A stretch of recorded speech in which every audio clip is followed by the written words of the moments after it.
Assalamualaikum warahmatullahi wabarakatuh. Alhamdulillahirabbil wassalatu wassalamu ala asyrafil anbiya wal mursalin wa ala alihi washabihi ajmain.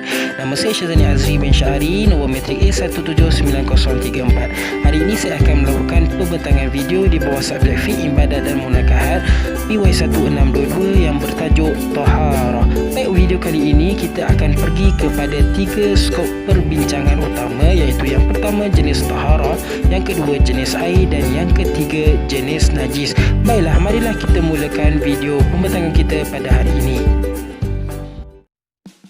Sidang penonton yang dirahmati oleh Allah Subhanahu wa taala sekalian, insya-Allah kita akan mulakan pembentangan bagi tajuk taharah yang akan dimulakan dengan pengenalan taharah. Taharah daripada segi bahasa ialah suci dan bersih. Manakala dari segi istilah ialah suci dan bersih daripada hadas, sama ada hadas itu hadas kecil maupun hadas besar, dan najis. Seperti mana firman Allah Subhanahu wa taala di dalam surah Al-Baqarah ayat 222. A'udzubillahi minasyaitonir rajim.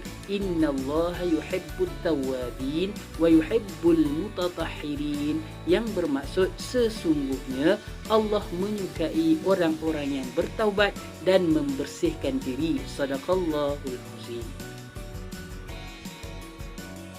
Seterusnya, terdapat juga beberapa pengertian taharah menurut sebahagian ulama. Antaranya ialah pertama, Imam An-Nawawi yang mengatakan bahawa taharah ialah menghilangkan najis atau mengangkat hadas atau yang serupa kedua-duanya.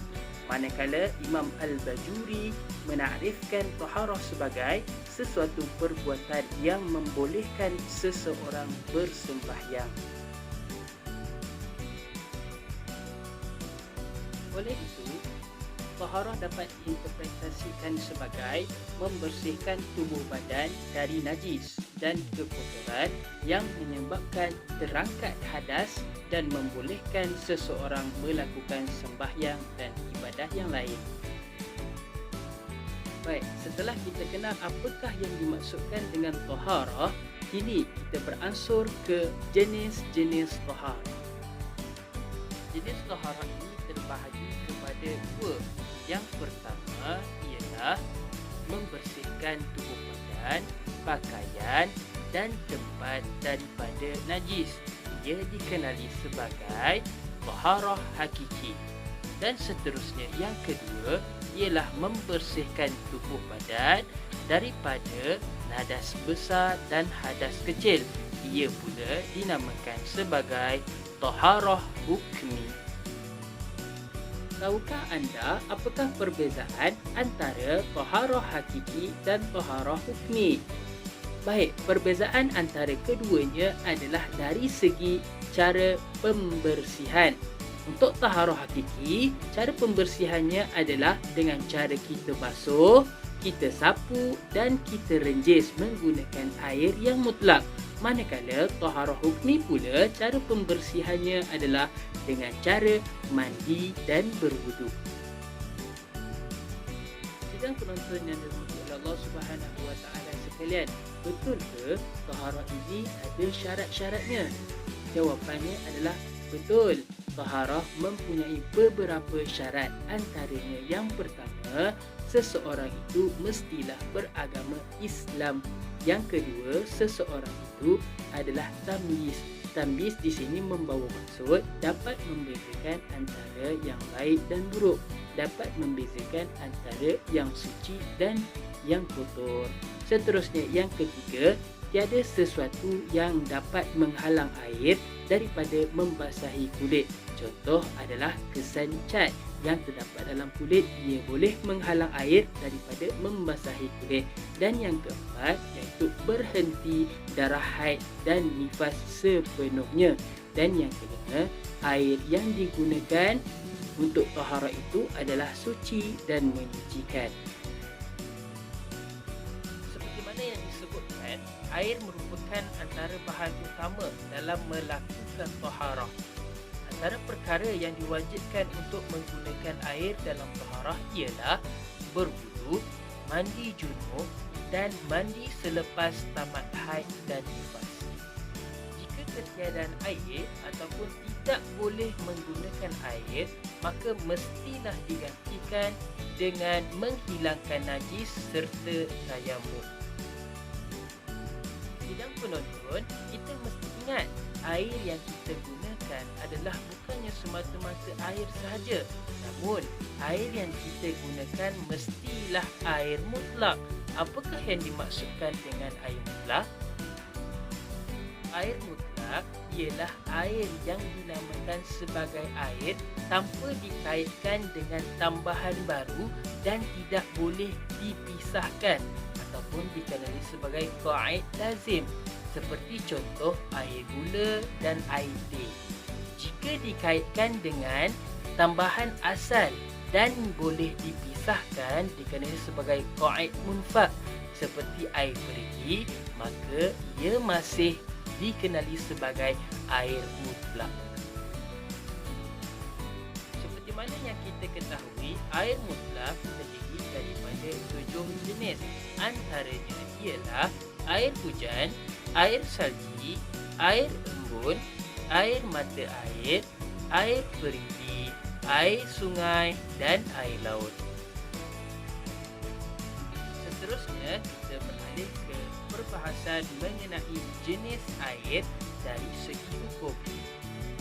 Jenis air dari segi hukum terdiri daripada 3. Yang pertama, air yang suci dan boleh menyucikan serta tidak makruh. Contohnya ialah air mutlak, seperti mana yang telah saya sebutkan sebentar tadi. Yang kedua ialah air yang suci dan boleh menyucikan tetapi makruh. Contohnya ialah air musyammas. Air musyammas ini adalah air yang dipanaskan di bawah cahaya matahari yang terletak di dalam bekas logam selain emas dan perak. Maka jika kita menggunakan air tersebut untuk taharah, maka hukumnya adalah makruh. Yang ketiga, air yang suci tetapi tidak boleh menyucikan. Di sini saya akan berikan 2 contoh. Yang pertama, air yang bercampur dengan sesuatu yang suci tetapi dia mengubah salah satu daripada sifat air mutlak, iaitu dari segi warna, bau dan rasa. Jika ia mengubah salah satu daripada sifatnya, ia tidak lagi dinamakan sebagai air mutlak. Seperti contoh, air yang bercampur dengan madu. Dan yang kedua ialah air musta'mal. Air musta'mal ini adalah air yang kurang daripada 2 bolah dan telah digunakan untuk mengangkat hadis. Maka kedua-dua jenis air ini tidak boleh menyucikan dan tidak boleh mengangkat hadas. Akhir sekali, kita akan membahaskan mengenai jenis-jenis najis. Jenis najis terbahagi kepada 2. Yang pertama ialah najis hakiki. Najis hakiki ialah benda kotor, sama ada beku ataupun cair, dan sama ada dilihat ataupun tidak. Najis hakiki ini juga terbahagi kepada 3, iaitu yang pertama ialah najis mughalazah. Najis mughalazah ialah najis yang berat, seperti contoh anjing dan khinzir, dan apa-apa yang datang daripada keduanya ataupun salah satu daripadanya. Yang kedua ialah najis mukhaffafah. Najis mukhaffafah ialah najis yang ringan, seperti contoh air kencing kanak-kanak yang tidak makan selain menyusu dan belum mencapai umur 2 tahun. Dan yang ketiga ialah najis mutawassithah. Najis mutawassithah adalah najis pertengahan yang selain daripada 2 najis yang telah saya sebutkan sebentar tadi, seperti contoh arak. Seterusnya, jenis najis yang kedua ialah najis hukmi.